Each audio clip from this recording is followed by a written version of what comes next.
है वो विपक्ष को नहीं रही होगी, क्योंकि राजस्थान और मध्य प्रदेश में और छत्तीसगढ़ में जिस तरह का हाल हुआ, शायद ऐसी उम्मीद कांग्रेस को नहीं रही होगी। लेकिन अब इन नतीजों का चूंकि आकलन होगा, इनका विश्लेषण लगातार हो रहा है, विपक्ष की हार का जिम्मेदार कौन है इसे भी समझने की कोशिश की जा रही है। और इस सब में अगर कुछ मुद्दा निकल के आता है तो वो है सनातन का, क्योंकि सनातन को लेकर बार बार अपमानित करने का काम किया गया, चाहे उदयनिधि स्टालिन हो या फिर स्वामी प्रसाद मौर्य। गठबंधन के दल में एक ना एक नेता ऐसा जरूर था जिसने सनातन को अपमानित किया, और शायद यही वजह थी कि उदयनिधि स्टालिन का जो बयान था उसको राष्ट्रीय स्तर पर उसको मुद्दा भारतीय जनता पार्टी ने बनाया, और यह कहीं ना कहीं एक बड़ा नुकसान विपक्ष के लिए साबित हुआ। और नतीजे हम सबके सामने हैं। एक वरिष्ठ पैनल हमारे साथ है जिसमें डॉक्टर रोहित सक्सेना आपसे कुछ देर में हमारे साथ होंगे, अशोक यादव प्रवक्ता समाजवादी पार्टी के हमारे साथ है, सर्वेश कुमार वरिष्ठ पत्रकार हमारे साथ जुड़ चुके हैं। आप दोनों का बहुत स्वागत है। शुरुआत सर्वेश जी मैं आपसे करूंगा।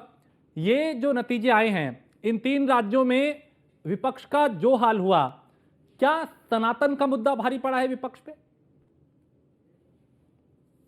देखिए राजेश जी, ये बात सही है कि सनातन का मुद्दा भारी पड़ा है। हमारी आवाज आ रही है? जी जी मैं सुन पा रहा हूं। जी, सनातन का मुद्दा यानी कि सनातन का विरोध बहुत भारी पड़ा है इन पर, विशेषकर मध्य प्रदेश और राजस्थान के चुनाव में। इसके अलावा जो मुख्य कारण है कांग्रेस की पराजय का, क्योंकि तीनों राज्यों में जो भारतीय जनता पार्टी का मुकाबला था वो कांग्रेस से ही था, कि कांग्रेस इंडिया गठबंधन के रूप में तो चुनाव लड़ नहीं रही थी। अगर गठबंधन के रूप में चुनाव लड़ा होता तो शायद मध्य प्रदेश में उसकी कुछ सम्मानजनक पराजय होती। पराजय तो होती लेकिन इतनी बुरी पराजय नहीं होती। जिस तरह से मध्य प्रदेश के चुनाव में समाजवादी पार्टी की उपेक्षा की और जो बयानबाजी हुई, उससे कम से कम मध्य प्रदेश के समीकरण निश्चित रूप से प्रभावित हुए। और राजेश जी, दूसरी सबसे बड़ी बात यह है कि अब राजनीतिक दलों को ये स्वीकार कर लेना चाहिए कि प्रधानमंत्री नरेंद्र मोदी का निजी विरोध, उन पर आक्षेप जो जिस तरह से लगाए जाते हैं, और तो चुनाव जीतने के लिए लगता है कि मोदी जी की आलोचना करो और हम चुनाव जीत जाएंगे जी।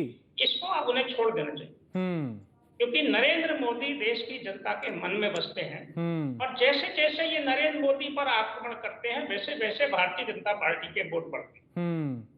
तो यानी चुनाव से पहले, क्योंकि सर चुनाव से पहले एक राहुल गांधी ने भी एक बयान दे दिया था विवादित, जब भारतीय टीम क्रिकेट टीम जो है वो हारी थी। क्या हम कहना जा रहे थे जी जी कि अभी जो चुनाव, जो क्रिकेट मैच हुआ ऑस्ट्रेलिया के साथ, पनौती शब्द का उपयोग हुआ। अब कोई बताएगा कि पनौती कौन है 3 चुनाव हारने के बाद? अगर पनौती अगर है तो कौन पनौती है जिसके कारण 3 चुनाव हार गए? 2 राज्य उनके अपने थे, मध्य प्रदेश, राजस्थान और छत्तीसगढ़, दोनों में शर्मनाक पराजय हुई। मध्य प्रदेश जीत नहीं पाए, तो आखिर कौन पनौती? प्रधानमंत्री नरेंद्र मोदी ने हर राज्य के लिए जो रणनीति बनाई और भारतीय जनता पार्टी ने बनाई, उसमें सबसे महत्वपूर्ण बात थी छत्तीसगढ़ का चुनाव। छत्तीसगढ़ में 4 नवंबर को दुर्ग में जो सभा हुई प्रधानमंत्री मोदी की, और इसमें उन्होंने प्रधानमंत्री गरीब कल्याण अन्न योजना को अगले 5 साल तक बढ़ाने की घोषणा की जी। ये योजना, उसका उन्होंने फिर मध्य प्रदेश में भी दोहराया उसको, ये गेम चेंजर साबित हुई है। और यही दुर्ग की जनसभा थी जिसमें प्रधानमंत्री मोदी ने इन लोगों के जो जातीय जनगणना की जो मुद्दा था उसकी हवा निकाली। उन्होंने वहीं कहा कि मैं ओबीसी हूं। मोदी जी ने स्वयं कहा मैं ओबीसी, और उन्होंने वहीं फार्मूला भी दिया कि देश में केवल 4 जातियां हैं, गरीब, किसान, महिला और युवा। और एक राजेश जी और खास बात है कि इस जो 3 राज्यों के चुनाव जी, इसने पूरा जो इनका समीकरण था जातीय गणना का, जातिवाद में बांटकर विधानसभा के चुनाव जीतने का, वो पूरी तरह से फ्लॉप हुआ है। जातीय गणना को मुद्दा बनाकर कांग्रेस ने चुनाव लड़ा था। कांग्रेस के जो युवराज हैं राहुल गांधी, उन्होंने कहा था कि ये हमारी गारंटी है हम्म। कि हम सत्ता में आएंगे, जातीयकरण कराएंगे, तो उनकी गारंटी भी नहीं चली। और वस्तुतः ये जो चुनाव था, दो गारंटियों के बीच था। एक गारंटी प्रधानमंत्री नरेंद्र मोदी दे रहे थे, दूसरी गारंटी कांग्रेस दे रही थी जी। तो कांग्रेस की गारंटी बनाम नरेंद्र मोदी की गारंटी में हाँ। देश की जनता ने नरेंद्र मोदी की गारंटी को स्वीकार किया। ठीक। इस बात को समझ लेना चाहिए। और जो इंडिया गठबंधन है, ये तो कहीं दिखाई ही नहीं दिया पूरे चुनाव में। बिल्कुल, वो दिखाई नहीं दिया। और कांग्रेस का जो अहंकार था, हाँ, कर्नाटक का चुनाव जीतने के बाद कांग्रेस के सिर पर चढ़कर अहंकार बोल रहा था। कांग्रेस को ये लग रहा था कि हमने हिमाचल जीत लिया, हमने कर्नाटक जीत लिया, अब हम मध्य प्रदेश भी जीत लेंगे, छत्तीसगढ़ और राजस्थान तो हमारे पास रहेंगे ही। वो अहंकार में उन्होंने, इंडिया गठबंधन में तय हुआ था कि एक भोपाल में रैली होगी अक्टूबर में, ना तो वो अक्टूबर में रैली कर पाए, ना उन्होंने अपने साथियों को कोई महत्व दिया। ये अहंकार भी कांग्रेस को ले डूबा। ठीक ठीक ठीक है। कांग्रेस अगर यथार्थ पर रहती जी, कांग्रेस को गुटबाजी और अहंकार जो था वो ले डूबा। मैं आऊंगा फिर दोबारा आपके पास, मैं सर्वेश जी आऊंगा।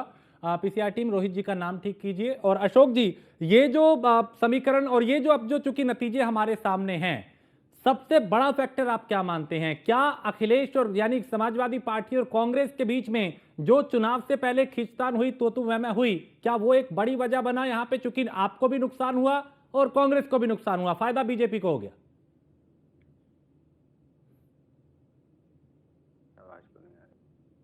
अशोक जी, आप सुन पा रहे हैं?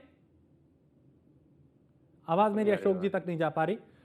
रोहित जी, आप कौन सा क्या ये जो सनातन का एक अपमान बार बार किया जा रहा था, कभी स्वामी प्रसाद मौर्य, कभी उदयनिधि स्टालिन, कभी कोई और विपक्ष का नेता सनातन को लेकर अपमानित कर रहा था, बार बार विवादित बयान दिए जा रहे थे, आपको लगता है ये एक बड़ा मुद्दा बना है, लोगों में नाराजगी थी और इसी वजह से बीजेपी के पक्ष में ये नतीजे आए हैं? मातरम राजेश जी, आवाज आ रही मेरी? जी। देखिए, ये बात एकदम सर्वसत्य है। जहां एक और पूरा गांधी परिवार एक आडंबर करके मंदिर मंदिर जाने लग गया था, वहीं दूसरी ओर उसका गठबंधन ऐसे लोगों से था जो घूम घूम कर सनातन धर्म को, सनातन धर्म के देवी देवताओं को अपशब्द बोल रहे थे, अपमानित कर रहे थे।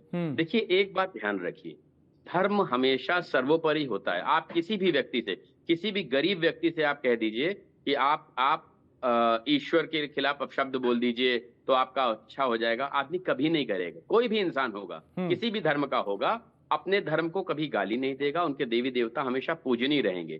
तो ये जो आडंबर करने वाले हिंदू बन गए थे, जहांगीर खान के परपोते, फिरोज खान के पोते, ये जो मंदिर मंदिर जाने लग गए थे, साथ में गठबंधन ऐसे लोगों से कर रहे थे जो मंदिर, देवी देवताओं, सनातन धर्म का अपमान कर रहे थे, तो ये उनके लिए एक बड़ी सीख रही। दूसरी बात, अगर आप एक चीज देखें, 2019 के चुनाव में इसी गांधी परिवार ने बहुत बढ़ चढ़ के ये बात कही थी कि धर्म में लोगों को नहीं बंटना चाहिए, जातियों में नहीं बंटना चाहिए, और आज वो उसी को लेकर के हर जगह, हर रैली में कह रहे हैं कि जातिगत जनगणना होनी चाहिए। तो ये जो डुअल फेस था, ये जनता के सामने आ गया।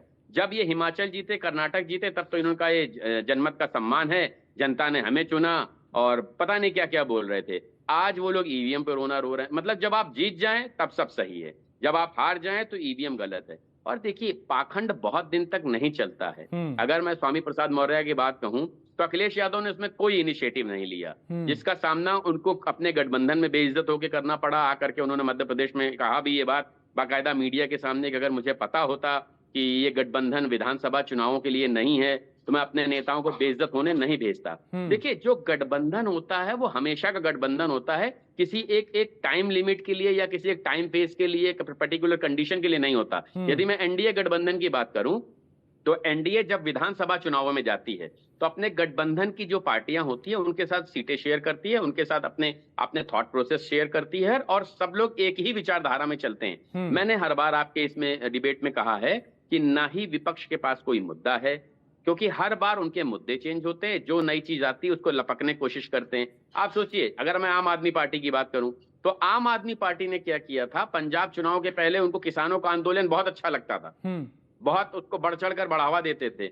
और वही सरकार बनने के बाद किसानों पर लट्ठ चला रहे हैं। वही अखिलेश यादव जो कि कहते थे कि नहीं हम उत्तर प्रदेश में जो है साथ में चलेंगे, अब वो कह रहे हैं कि नहीं हम तो पूरी 80 पे लड़ेंगे। और क्या नाम है उनका, कांग्रेस के अजय राय बोल रहे हैं कि हम भी पूरी पे लड़ेंगे। तो क्या 150 पौने 200 से लोकसभा सीटें कर देंगे?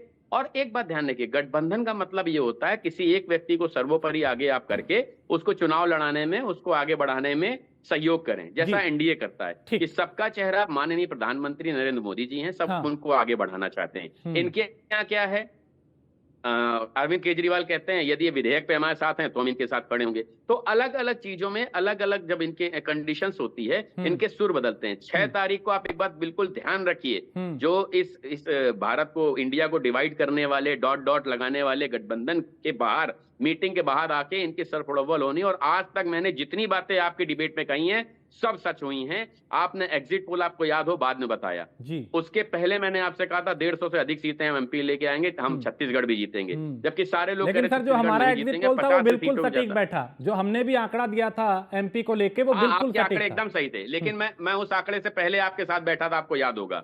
आपके एग्जिट पोल के पहले मैं चुनाव के दौरान आपके साथ बैठा था और मैंने ये डेटा आपसे शेयर किया था। और चूंकि देखिए मैं भी मीडिया बैकग्राउंड से आया हूं, मैंने बहुत जमीनी स्तर से सीईओ तक का सफर तय किया था, तो मुझे ये पता है चुनाव किस ओर जा रहा। और मैं आज कह रहा हूं, इस बात को नोट कर लीजिएगा, लोकसभा चुनाव में भारतीय जनता पार्टी 350 से ज्यादा सीटों के साथ सरकार बनाएगी। और इस रिजल्ट के बाद आप इस स्टेटमेंट को जरूर दिखाइए। ठीक है अशोक जी, आवाज मिल रही है अशोक जी आपको?